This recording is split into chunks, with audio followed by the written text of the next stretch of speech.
আজ সোমবার 17 নভেম্বর আন্তর্জাতিক অপরাধ ট্রাইব্যুনাল ঘোষণার দিন।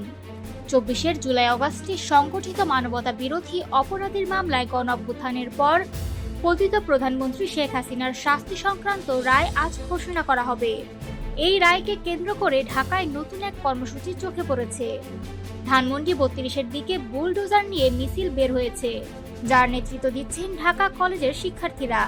সকালে ঢাকা কলেজের মূল ফটকের সামনে শিক্ষার্থীরা ও সাধারণ ছাত্র জনতা সমবেত হয়ে শেখ হাসিনার কুশপুত্তলিকা দাহ করেন।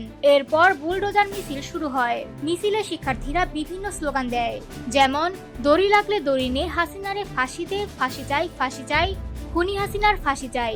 এই মিছিলের মূল লক্ষ্য শেখ হাসিনার বিরুদ্ধে গণতান্ত্রিক ও ন্যায় বিচারের দাবি উত্থাপন এবং তার স্মৃতিচিহ্ন মুছে ফেলার উদ্যোগ। আয়োজকদের বক্তব্য, ধানমন্ডি 32-এর বাড়িটি ভেঙে সেখানে একটি খেলার মাঠ তৈরি করা হবে। ঢাকা কলেজের শিক্ষার্থী জাহিদ হোসেন বলেন, ফ্যাসিস্ট হাসিনা দেশের মধ্যে যে ধরনের গণহত্যা চালিয়েছে তার বিচার হওয়া আবশ্যক। আমরা চাই বিচার বিভাগ তার সর্বোচ্চ শাস্তি নিশ্চিত করুক। তিনি আরো উল্লেখ করেন, শেখ মুজিব বাকশাল কায়েমের মাধ্যমে আওয়ামী লীগের প্রতিষ্ঠা করেছিলেন, যা পরে ফ্যাসিস্ট ধারার উদাহরণ হিসেবে ধরা হয়। পরবর্তীতে শেখ হাসিনা এই ধারাকে গত 17 বছর ধরে অব্যাহত রেখেছেন। আজকের এই কর্মসূচি মূলত সেই ফ্যাসিবাদকে প্রতিহত করার এবং গণতান্ত্রিক ইতিহাসকে সংরক্ষণের লক্ষ্য নিয়ে অনুষ্ঠিত হচ্ছে।